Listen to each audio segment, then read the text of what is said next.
Umpisang-umpisa pa lang ng laban, humataw na sila at hindi pinagbibigyan ng kalaban. Sana ganyan din sila sa Inter-High, hindi ba, Coach? Sa napakaikling panahon, ang laki ng improvement sa laro niyang si Rukawa.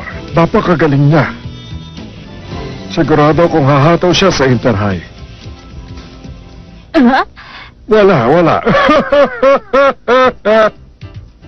Magaling na si Rukawa dati, pero mas magaling na daw siya ngayon. Nalamangan na naman kaya niya ako. Rukawa!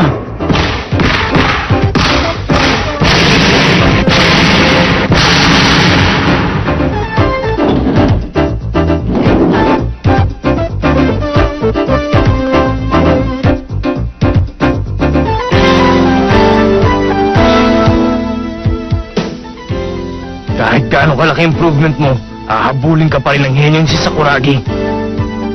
Oh, team! Ano ba ang problema? Di ba't plano natin ang talunin at tambakan ng Shoku? Hindi na ako papayag na matalo ulit sa team na yan. Ipakita natin sa kanila kung gaano tayo kadeterminado. Uzumi! Ikagami!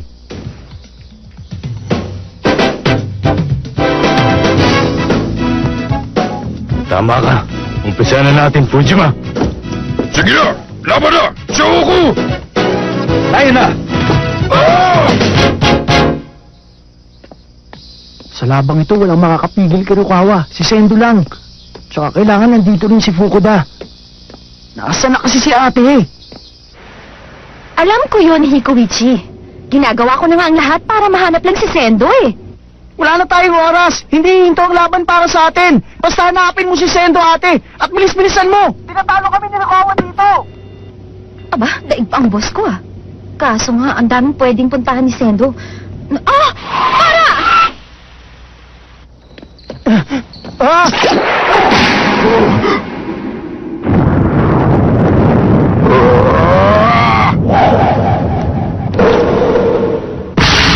Ayos!